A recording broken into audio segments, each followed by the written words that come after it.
보시다시피 강원도 평창에서 고조할아버지 때부터 산에서 5대째 산양삼 농사 짓고 있는 강원도 평창의 조성근이라고 합니다. 저는 산양삼, 곰치, 산마늘, 벌나무 이렇게 농사 짓고 있습니다. 네, 감사합니다. 이 지역은 삼이 많이 나는 지역이니 일반인의 출입을 금한다 할 정도로 이 지역이 옛날부터 삼이 많이 났습니다. 그래서 이 삼이 잘 되는 땅은 그 부엽토층이 두터운 땅인데 그런 게 이제 평창은 많이 발달돼 있어서 여기서는 산양삼이 잘 되고요. 산양삼은 좀 만병통치약인데 가장 좋은 부분은 어쨌든 면역력 이런 부분에 가장 좋은 것 같고요. 간에도 좋다 그러고 그 암 예방 이런 데도 좋고요. 그래서 뭐 계속 꾸준히 드시면 건강 증진하고 면역력 개선하는 데는 최고의 어떤 약초지 않나 생각하고 있습니다. 감사합니다. 그 씨는 산양삼이든 산삼이든 인삼이든 같다고 보시면 되거든요. 그래서 우리가 고려 인삼이라고 알고 있는 것이 지금의 밭에서 나는 인삼이 아니에요. 예전에는 산삼만 있었던 거예요. 그걸 이제 나라에서 이쪽에는 삼이 많이 나니까 공납 요청이 많았던 거죠. 그래서 그거를 세금으로 내고 이래야 되는데 양이 모자르니까 처음에 저희처럼 산양삼처럼 기르기 시작했겠죠.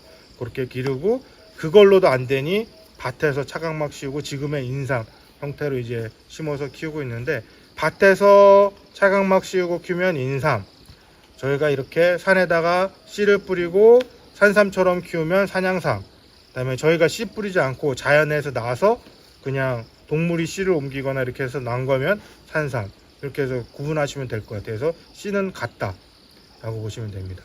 그 평창에 이제 산양삼 특구 영농조합이 있는 네네. 걸로 저희가 알고 있고 설립에 참여를 하신 걸로 알고 있는데 이제 조합이 설립된 이제 배경이랑 조합의 역할은 또 무엇인지, 그다음에 이제 농민이 조합에 가입을 하시면은 이제 어떤 부분에서 좀 이렇게 이점이 있는지 한번 설명 부탁드립니다. 저희가 이제 평창 산양삼 특구 영농조합법인이라고 2014년도에 중소기업청으로부터 전국 최초로 특구를 지정을 받았습니다. 그렇게 하고 2017년도에 그 산양삼은 최초로 그 지리적 표시제 인증을 받았는데, 그 지리적 표시제라는 거는 그 지역의 역사성, 그다음에 생산량, 그다음에 유명성 이런 걸 모두 따져서 어느 하나가의 부족함이 없어야 돼요. 그래서 이거는 대한민국을 대표할 수 있는 임산물이나 농산물에 이제 지정을 해주는데 그걸 받았고, 저희가 최초에 18명으로 발기인으로 시작해서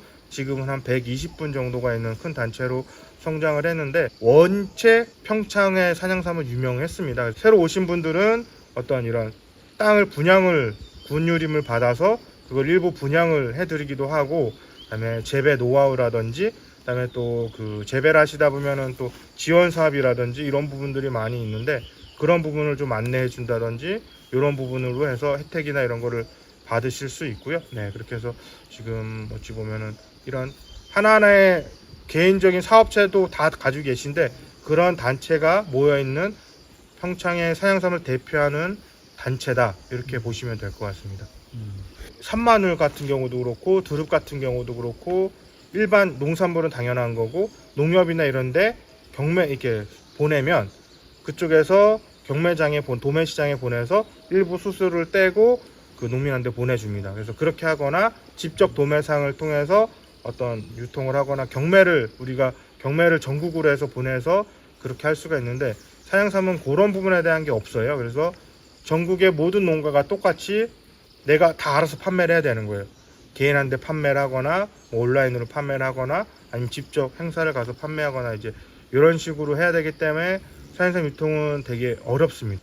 저도 온라인으로 판매를 하거나 직접 어떤 행사라든지 백화점, 마트 이런 데 행사를 가거나, 그다음에 나라에서 하는 어떤 그런 박람회 이런 데 가서 판매를 하고, 이제 그런 부분들도 이제 코로나 때문에 조금 힘들고 했잖아요. 그런 어려움들도 있고 해서 저희가 가공품, 저희는 산양삼 전통주를 만들어서 판매를 하거나, 지금 우리두라는 업체에서는 두유라든지 건조삼이라든지 이런 형태로 판매되고 있는데 점점 그런 부분이 확대가 돼야 될 것 같아요. 지금 생삼으로 판매하는 거는 한계가 있고, 온라인 상에서는 중국삼이라든지 가짜 산양삼 이런 게 너무 많이 실제로 판매가 되고 있고 하기 때문에 되게 어려움이 많이 있고요. 그래서 조합에서는 그런 부분 때문에 이제 뭐 어떤 축제라든지 산양삼 축제를 작년에 처음 열었거든요.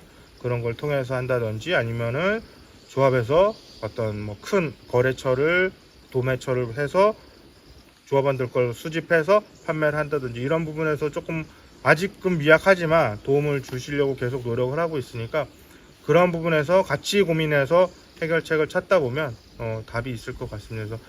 그래서 실제로 저희가 그 외국 박람회 해외 뭐 베트남의 이제 식품 박람회라든지 이런 데 나가서 홍보를 이제 평창군의 지원하에 산양삼 특별농조합 법인에 그리고 다른 가공품하는 산양삼 관련된 가공품하는 업체들에서 저희가 행사도 좀 나가 봤었어요. 그렇게 했을 때도 되게 관심이 많았고 실제로 저희가 이제 그 행사 같은 거 나가면 요즘 외국인 분들이 워낙 많이 오셔서 동남아 특히 동남아 분들이 산양삼에 관심이 많더라고요. 그래서 사진 찍어도 되는지 물어보시는 분들이 제일 많으세요. 한국 분들보다도 오히려 그 외국인 분들이 많이 관심을 가지고 있고 그리고 일부 수출을 산양삼 술이랑 산양삼을 베트남에 조금 수출을 했었습니다.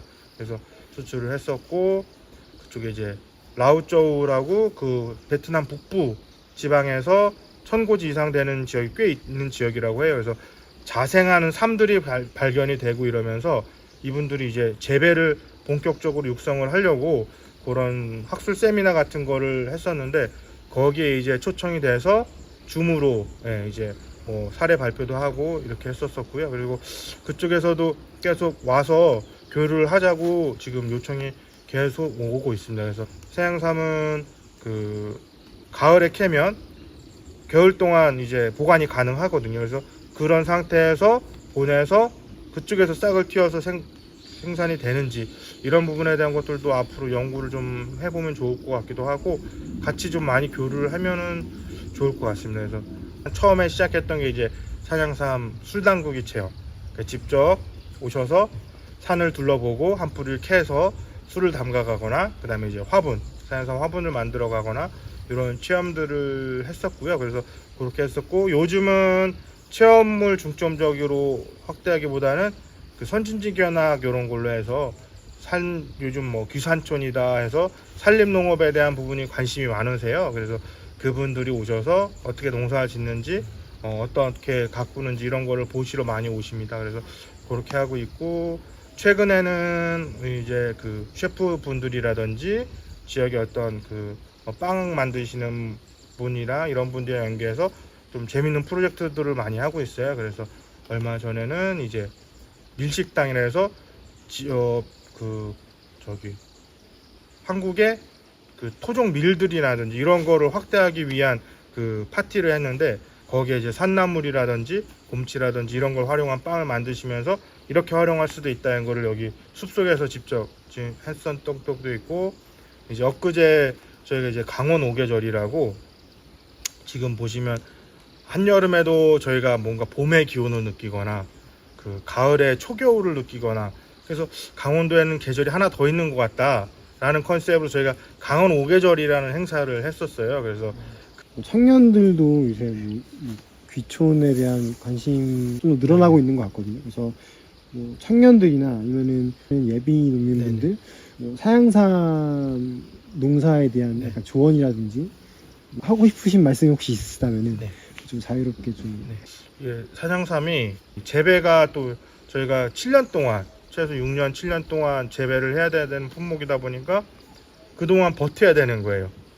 버티는 게 그냥 버티는 게 아니라 계속 심으면서 6년 7년을 버텨야 되는데 그런 부분에서 좀 장기적인 계획을 가지고 접근을 하셔야 되고 당장 내가 산양삼을 농사를 한번 져보겠어 하더라도 공부를 1년 이상 2년 이상 실제로 농가도 다녀보고 하면서 조언을 좀 많이 얻고 경험에 대한 부분들을 전수를 받으셔야 돼요. 산양삼을 심을 수 있는 게 제일 1번 순위고 산양삼을 심을 수 없는 토지들이 있잖아요. 그런 데는 산마늘이라든지 곰치라든지 다른 더덕이라든지 작물은 작물들을 또 심어서 키워야 되는 부분들이 있기 때문에 그런 부분들을 좀 넓게 공부를 하셔야 돼요. 그래서 그런 부분이 좀 어려움이 있지 않나 싶은데 너무나 매력적인 부분이 있다. 그래서 한번 도전해 보시고 관심을 갖고 사행삼이 굳이 아니더라도 산림농업이라는 부분에서 귀산촌 이런 부분에서 접근하셔가지고 하시면 어쨌든 전 밭보다는 산이 싸거든요.